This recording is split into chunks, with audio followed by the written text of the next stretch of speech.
E aí pessoal, tudo bem? Vamos falar um pouco sobre como lidar com a ansiedade? Geralmente existem dois problemas que travam, que bloqueiam o desenvolvimento da nossa habilidade de lidar com a ansiedade. O primeiro deles é a gente acreditar que a culpa da nossa ansiedade é das outras pessoas. Ou seja, quando a gente acredita que a nossa ansiedade é culpa dos nossos pais, do nosso chefe, das experiências que a gente passou ao longo da vida e etc. Essas coisas realmente são capazes de influenciar na ansiedade. Isso já é comprovado cientificamente. Porém, quando se trata de momento presente, ou seja, eu lidando com a minha ansiedade aqui e agora, colocar a culpa nessas coisas não é só inútil, como também acaba travando o processo de desenvolvimento da minha própria capacidade de lidar com a ansiedade, de lidar com as minhas emoções. Ok, Pedro, então você está querendo dizer que eu tenho que assumir a culpa da minha ansiedade? Não, não tem nada a ver com isso. O que eu estou querendo dizer é que é importante que eu pare de procurar um culpado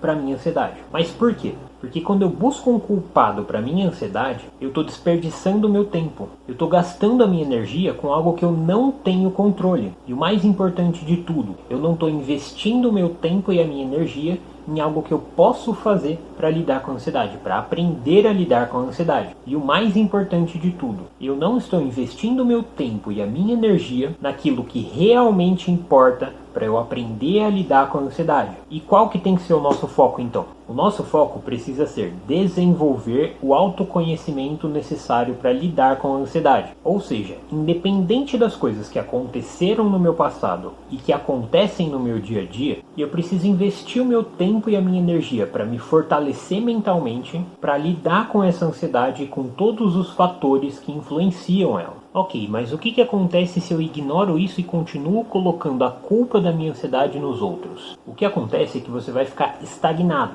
E um dos medos comuns de uma pessoa ansiosa, e eu era uma dessas pessoas, é justamente o medo de ficar estagnado e os problemas da vida acabarem sendo maiores do que a gente. É por isso que é tão importante que a gente pare de ficar buscando culpados e comece a fazer esforços, mesmo que sejam pequenos esforços, mas fazer esforços para desenvolver o autoconhecimento necessário para lidar bem com a ansiedade. E não se preocupa, ao longo dos próximos vídeos eu vou falar sobre vários padrões de pensamentos, vários padrões de atitudes que influenciam, que acabam alimentando a nossa ansiedade. E à medida que você for tomando consciência desses padrões, você consegue ficar de olho neles no dia a dia e interromper eles quando eles aparecerem. Então, esse é o primeiro problema que a gente precisa superar para desenvolver as habilidades necessárias para lidar com a ansiedade. Não colocar a culpa nos outros, não colocar a culpa no nosso passado e nem colocar a culpa nos desafios que a gente enfrenta na nossa vida. O segundo problema é o oposto disso, que eu já comentei antes. Acreditar que a ansiedade é culpa minha.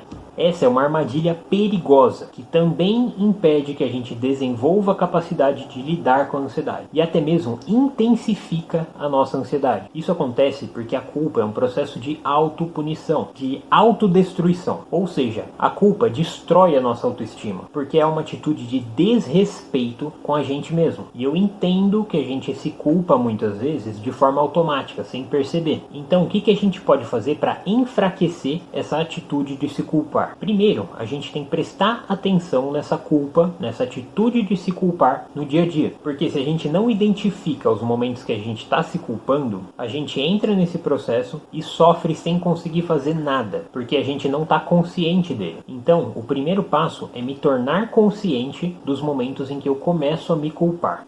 E aqui entra aquela dica que eu dei no vídeo anterior. Escreva. Escrever é muito importante nesse processo, porque você coloca os seus pensamentos para fora de você e consegue analisar eles de forma racional. Segundo, lembre-se todos os dias de que você precisa respeitar quem você é hoje. Isso por um motivo muito simples. Se você sofre de ansiedade, eu tenho certeza de que você quer melhorar como pessoa. E você se cobra para isso. Você quer melhorar. Você quer alcançar os seus objetivos. E você quer viver de forma mais feliz. E como que eu sei disso? Porque eu já sofri muito com a ansiedade. E eu posso dizer que a ansiedade, pelo menos na minha experiência, se baseia muito em cima da autocobrança de uma pessoa que quer evoluir. Tá, mas o que isso tem a ver com a atitude de respeitar quem eu sou hoje? Se você não respeita quem você é, ou seja, você se ataca, você se menospreza, você se compara com pessoas que têm uma história de vida muito mais favorável do que a sua, você não acolhe, não cuida das suas próprias emoções, situações, você não consegue analisar com clareza quais são os pequenos passos que você pode dar para melhorar você mesmo. Se você não se respeita, você não consegue investir em você mesmo de uma forma eficiente. Então, toma cuidado com esse processo de autopunição que é a culpa. Observa ele e analisa a sua própria atitude de se culpar. Fazendo isso, você consegue reduzir essa carga de culpa, o que vai facilitar muito o nosso trabalho na hora de desenvolver as habilidades necessárias para lidar com a ansiedade. Lembrando que se a sua vida estiver sendo muito prejudicada por causa da ansiedade, é muito importante que você procure um médico psiquiatra e um psicoterapeuta, porque esses profissionais vão entender em detalhes aquilo que está acontecendo com você e vão montar um plano de tratamento que seja específico para atender às suas necessidades. Então deixa um like nesse vídeo se ele te ajudou de alguma forma e compartilha ele com alguém que você conhece que está sofrendo com a ansiedade. A gente se vê no próximo vídeo. Se cuida, hein?